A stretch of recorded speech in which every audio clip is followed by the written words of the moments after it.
Hello well-wishers and welcome to my channel Aspiring Minds. In today's video we are going to do Sonnet 73 written by William Shakespeare, and it is one of Shakespeare's 154 sonnets. So grab your virtual seats and let's begin decoding the meaning of this sonnet together.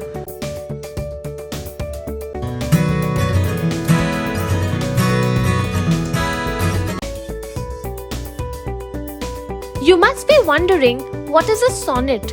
A sonnet is a poetic form. It is a form of a poem that actually originated in Italy during the 13th century. Now, why is this a unique poem and why does it have a unique name? Because this poem has got fixed number of lines. That is, 14 lines are there in this poem. There is a specific rhyme scheme and a different rhythm that is there in the sonnet. Apart from that, the beauty of a sonnet lies in the fact that it can portray complex ideas, emotions, thoughts or narratives in a very concise and brief manner. Did you know there are two people who actually invented this poetic form of the sonnets? The first and foremost was Petrarch, and then of course it is William Shakespeare. No reason indeed why we always refer to him as the Bard of Avon. It is because of this he experimented out there, and here we are going to study his sonnet as well.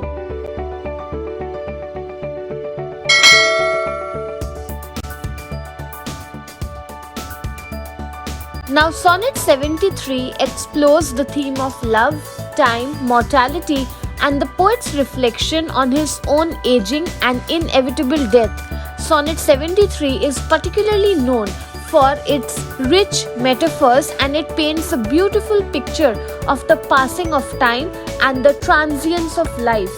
So, the central message of Sonnet 73 revolves around the poet's reflection on the process of aging, and the various metaphors used by the poet convey how death is inevitable and you need to cherish love and relationships in life. At a glance, this is Sonnet 73 for you. We will now start decoding the meaning of the lines. Based on the structure of a Shakespearean sonnet, this is how the sonnet can be divided and the meaning can be understood. Stanza 1, or rather the first 4 lines: that time of the year thou mayst in me behold, when yellow leaves or none or few do hang upon those boughs which shake against the cold, bare ruined choirs where late the sweet birds sang. Now in the first stanza, or in these first 4 lines, the speaker begins by describing a metaphorical time of the year within himself. This time is similar to the late autumn, with very few or hardly any leaves being left on the branches, symbolizing the approach of winter season and the end of the natural cycle. Now, this is similar to how the poet was reaching the end of his life. So he was in the autumn of his life and he was soon going to move towards old age. The bare ruined choirs suggest the skeletal remains of trees that once hosted the melodious songs of birds. In the next 4 lines he says, in me thou seest the twilight of such day as after sunset fadeth in the west, which by and by black night doth take away, death's second self that seals up all in rest. Now this last line over here, death's second self, is very important and popular when we think about this sonnet. So here we see him extending the metaphor that he began with in the first 4 lines, comparing the speaker's current state to the twilight of the day that fades after sunset. So here basically you will see the poet is constantly talking about change. When he's mentioning autumn, it is not the beginning of autumn but the end of autumn, and when leaves are shedding and the winter season is about to set in. Similarly, when he's referring to a day, a time of the day, he is picking up or choosing the twilight time of the day to show the sense of darkness that is associated with old age, where things are about to come to an end. So the twilight over here is as if announcing that soon the black night of death is going to set in, which is described by the poet as death's second self. It suggests a deeper and more profound rest that comes after the initial sleep. So he's talking about that eternal sleep when a person never wakes up once a person dies.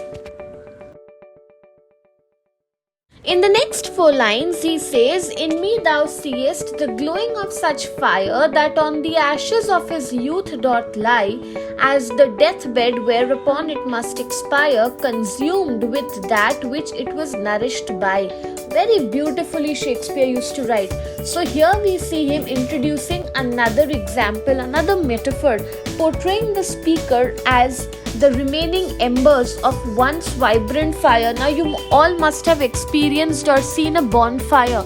Now after the bonfire, when the fire is about to fade away, it is no longer going to be lit up, you will see there are some pieces of wood ashes that are still a little orangish in shade, right? So that is what he's referring to. So the fire represented the speaker's youthful energy, but it is now dwindling, it is now fading away, it is now on the verge of being extinguished as he is on the deathbed of old age, and he is getting consumed by the very life which was initially nourishing him. So life at different times nourishes you. You eat good food and you build up your body, and in the youth of your life you're extremely energetic, but by the time you are reaching your old age, yes, you have gained experiences, but at the same time what happens?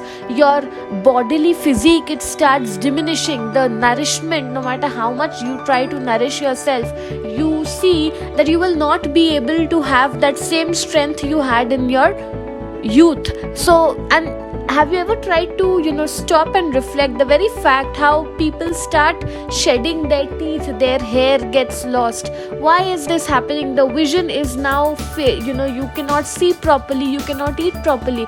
All this is, you could say, the side effect of old age, or a phase that you characterize with old age. So that's what the poet is saying, or the speaker is saying over here, that the very thing, the very life which nourished him is the same life that is going to make him reach the end of his life, and he is going to die now. In the final couplet, the speaker concludes the poem with the idea that the awareness of the speaker's transience enhances the strength of the listener's love. That is, the impermanence of the speaker's state encourages a deeper appreciation for the love shared, knowing that it is destined to end. So basically, towards the end, the poet or the speaker is requesting the listeners to invest as much time, as much energy as possible in the youth of your life, in relationships of different kind, whether it is with your family, your lovers, your near and dear ones, whoever it is, because once you reach the end of this life, no matter how much you try, you cannot revive or get back the moments that are now slipping out of your hands.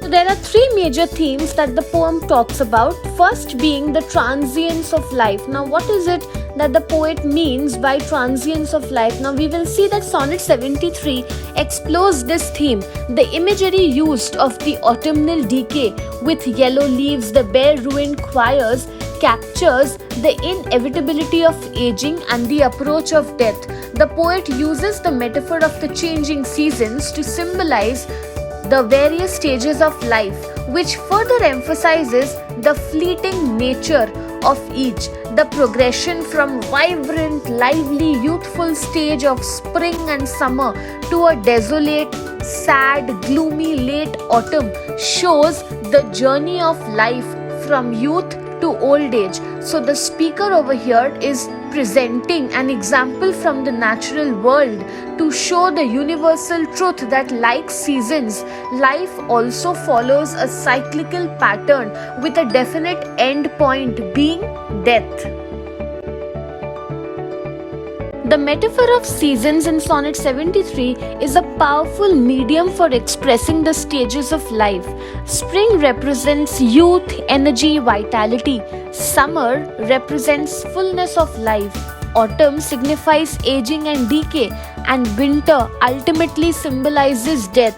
So we see that each season corresponds to a distinct phase of human life cycle. So the description of the changing seasons and also the changing times of the day reinforces the idea that every living being experiences a natural progress from birth to death. Lastly, Sonnet 73 weaves together the themes of love and mortality.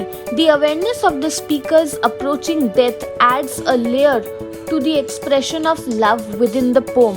The reader is requested by the poet to cherish love in the face of life's impermanence. The speaker is almost becoming weak and vulnerable now, thinking that he is reaching the end of his life. So you can see how there is also an emotional response that is being generated.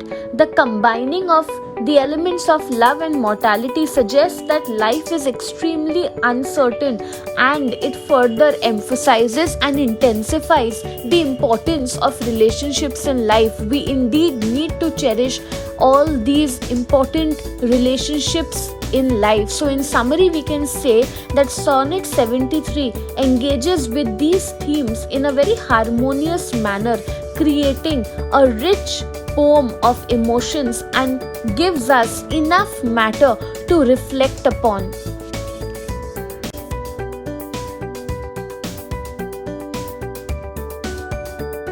Now, while the sonnet form had originated in the 13th century, Shakespeare brought it for us in the 17th century, right?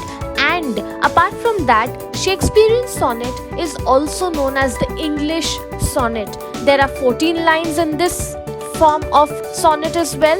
The rhyme scheme is there for you. You can make a note of it from the image, that the rhyme scheme means that there is the first 4 lines have the rhyme scheme of ABAB, the second set of 4 lines have the rhyme scheme CDCD, the third have it as EFEF, and then there is a final couplet, the last 2 lines, which have the rhyme scheme GG. Apart from this, the structure of a sonnet is that it often follows a pattern of presenting an idea or a problem in the quatrains, that is the 3 set of 4 lines each, and then in the couplet there is a resolution or a conclusion to whatever problem or idea has been proposed above.